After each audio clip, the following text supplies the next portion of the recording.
மரியாதையின்றி வாழும் வாழ்க்கை மூச்சுள்ள மரணம் என்ற ஆழமான ஒரு பொன்மொழியை பற்றி ஒரு கதை மூலம் பார்க்க போகிறோம். வாங்க வீடியோக்குள்ள போகலாம். ஒரு காலத்தில் ஒரு சிறிய கிராமத்தில் காளிமுத்து என்ற ஒரு விவசாயி வாழ்ந்து வந்தார். அவருக்கு எதிலுமே ஒரு அலட்சியமான போக்கு இருந்தது. அடுத்தவர்கள் மேல் அக்கறை இல்லை. யார் என்ன சொன்னாலும் காதில் வாங்கிக் கொள்ள மாட்டார். தான் உண்டு தன் வேலை உண்டு என்று இருப்பார். மற்றவர்களுக்கு உதவி செய்ய மாட்டார். ஊர் மக்கள் ஏதாவது நல்லது கெட்டதுக்கு கூப்பிட்டால் கூட எனக்கு என்ன வந்தது என்று ஒதுங்கிக் கொள்வார். இதனால் காளிமுத்துவை யாரும் மதிப்பதில்லை.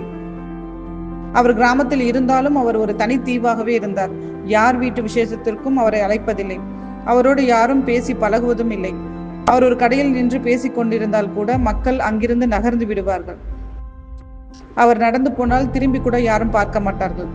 ஒரு நாள் காளிமுத்துவின் வயலில் எதிர்பாராத விதமா தீ விபத்து ஏற்பட்டது. தீ மலமளவென பரவி கொண்டிருந்தது.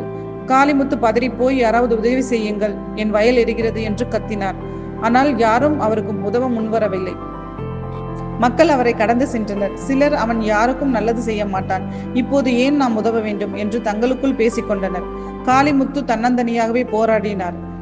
அவர் கண் கலங்கினார். அன்றுதான் அவருக்கு புரிந்தது, தான் வாழும் வாழ்க்கை ஒரு வெற்று வாழ்க்கை என்று. மூச்சு இருக்கிறது, ஆனால் எந்த மதிப்பும் இல்லை, யாருடைய ஆதரவும் இல்லை. தான் செய்த தவறுகளுக்காக மிகவும் வருந்தினார். அன்று முதல் காளிமுத்து மாறினார். அவர் பிறருக்கு உதவ ஆரம்பித்தார். கிராமத்தில் ஏதாவது நல்லது நடந்தால் முன் வந்து உதவினார். யார் ஏதாவது பிரச்சனை என்றாலும் அவர்களுக்கு தோள் கொடுத்தார். மெல்ல மெல்ல மக்கள் அவரை மதிக்க ஆரம்பித்தனர். அவர் ஒரு முக்கியமான நபராக மாறினார். அவர் வயலில் மீண்டும் ஒரு முறை பிரச்சனை வந்த போது கிராம மக்கள் அனைவரும் ஒன்று திரண்டு உதவினர். கதையிலிருந்து நாம் அறிந்து கொள்வது என்னவென்றால், மரியாதை என்பது நாம் வாழும் வாழ்க்கையின் ஒரு முக்கியமான அங்கம். நாம் பிறரை மதித்து பிறருக்கு உதவினால் சமூகத்தில் நமக்கு ஒரு மதிப்பும் மரியாதையும் கிடைக்கும். அந்த மரியாதை தான் நாம் உயிருடன் இருப்பதற்கான அடையாளம். இல்லை என்றால் அது வெறும் மூச்சு இருக்கும் ஒரு சடலத்தை போன்றது. இந்த வீடியோ உங்களுக்கு பிடிச்சிருந்தா லைக் பண்ணுங்க, ஷேர் பண்ணுங்க, சப்ஸ்கிரைப் பண்ணுங்க. நன்றி, வணக்கம்.